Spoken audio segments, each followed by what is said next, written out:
If you're starting a new garden in a new area, and you're wondering what's going to grow and what's not going to grow, the best thing you can possibly do is to go for a walk around your local area and see what grows in other people's gardens.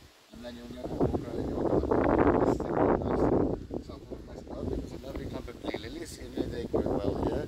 And there's cultivated oxeye daisies. Over here you've got this gorgeous clematis.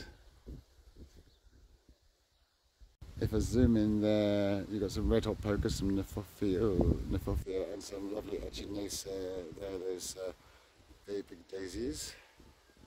So there's a strawberry tree here, so you can tell they grow well, and there's a pyrus, so that's suggesting that here has got an acidic soil. And here magnolia, they like acidic soil as well, and a camellia. So that suggests very strongly that there's an acidic soil here. In this area there's a lot of camellias growing really big and tall with glossy green leaves, and that confirms that it's definitely an acidic soil here. Beautiful lilac, so lilac also grows well here. And here a beautiful bottle brush tree from Australia, so this area is a bit subtropical as well. Beautiful salvia of some kind. Agapanthus do well here. And cornus, look at this lovely wedding cake tree. When hydrangeas turn blue like that, that confirms that this area has an acid soil. And these are mostly over now. I think, are they Aster or Erigeron? I'm not sure, but I think the common name is hedgehog balsam. They do well here as well. This is an invasive weed. With its common name is shrimp plant. Has these distinctive little hanging flowers. Looks quite pretty, but it spreads everywhere. It's nasty. This is another invasive weed, Cedranthus roma, and its common name is valerian. The same as valerian, but it's not valerian. I call it false valerian, and it's not related to valerian. It's got these like pink flowers. It grows in walls, and I can't remember whether it comes from Oregon or from the Mediterranean, but it doesn't come from here, and it's not valerian. Please don't use this as a herb because it's not valerian.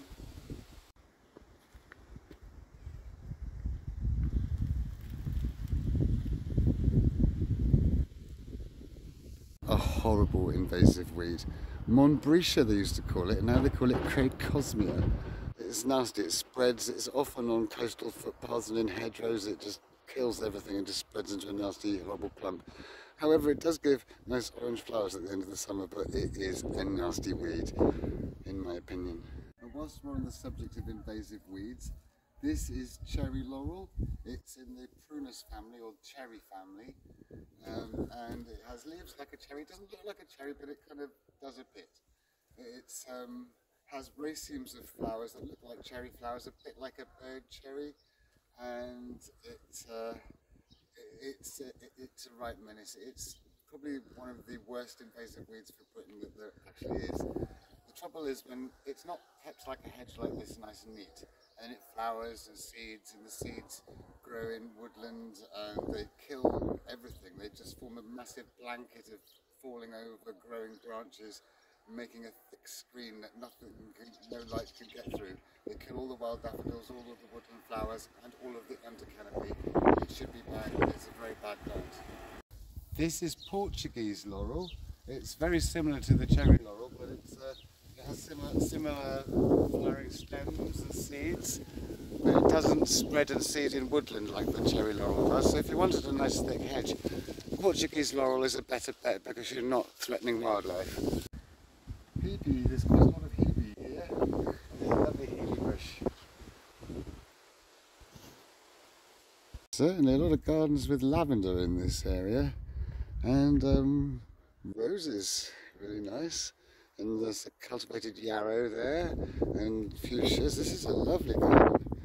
I don't want to get the house or anything, so that'd be a bit rude. Phlox paniculata, and this weird stuff, I forget what that's called.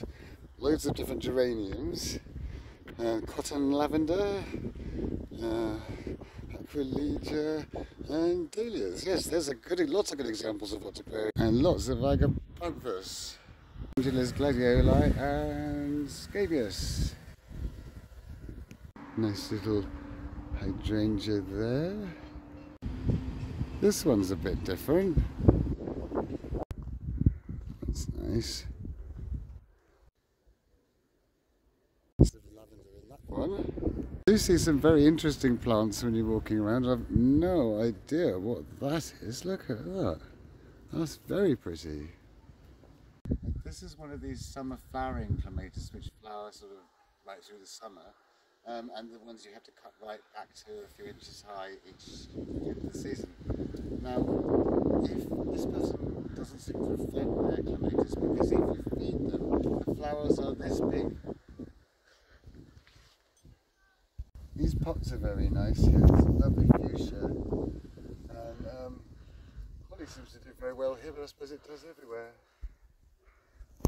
Japanese anemones started to come up.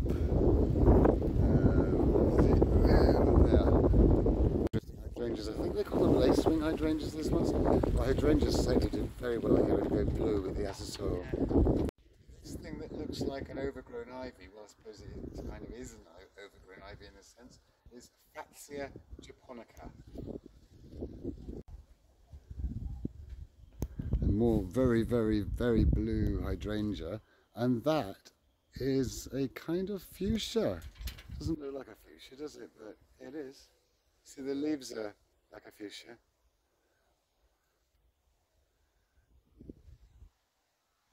And this thing is called burning bush or something like that.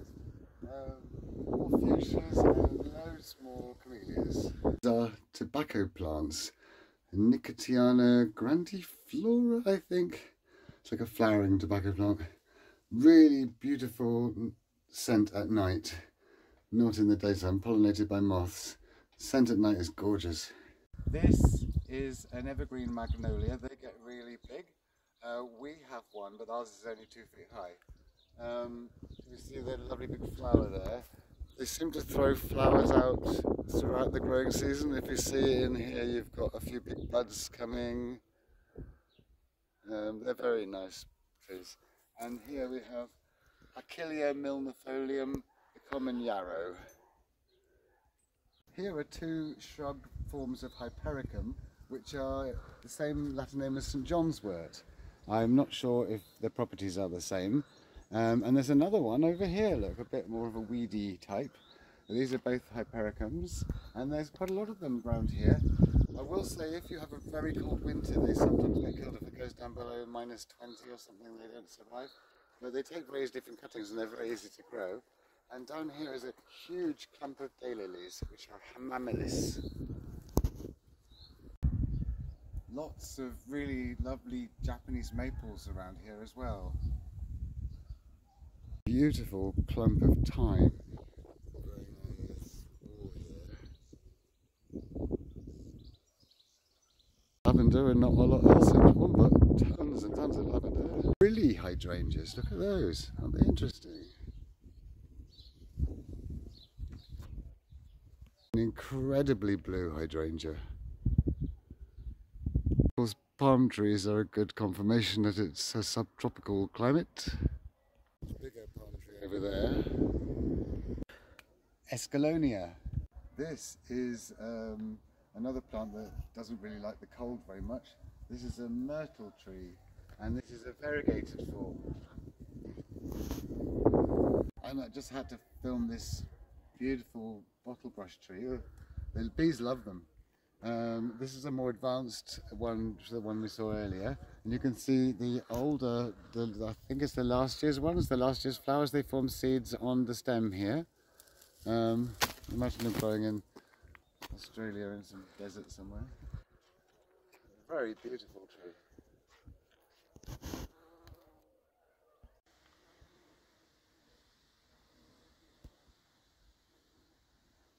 One thing I have noticed about this area is that there's not that many roses, and the ones that there are the more wildy looking, tougher types, so I'm thinking that perhaps roses might be difficult to grow here. The Japanese anemone, they're very tough. Anemone japonica, and they flower in the late summer, so they're not really ready yet. But here's quite a sort of subtropical area, so they come up here a bit earlier. Many different types of cranesbill or geranium. And if they do well, there's a lot of fuchsias that grow around here, so there's something that grows really well, and they flower all through the late summer. This is going to be my favourite one. It's they're lovely fuchsias, and they take so easily from cuttings. Just a little bit like this, take the top off, stick it in some soil. It will grow roots in just a week or two. So clematis definitely do well here. A clematis needs a well-drained soil, like a gritty, sandy soil. So clematis definitely does well here. This is a Montana clematis. Suppose they come from Montana, and they flower in the early summer on last year's growth. Everywhere where there's 2 pairs of leaves, next June, May, you'll get a clump of flowers here. And then over here we've got more hydrangeas and more bottle brushes, so they clearly do very well here. So if I was starting a garden here, I'd think get a bottle brush, get a few clematis, and definitely a hydrangea and some camellias. This is a cultivated form of Euonymus. It's related to the spindle, which is of course Euonymus europa. This is Euonymus something else. And there are many garden varieties of Euonymus, often variegated. This Griselina gets about 10 feet tall and makes a nice hedge. So anyway, that's a good way of finding out what will grow in your garden. So if you liked today's video, please like and subscribe, and I'll see you next time.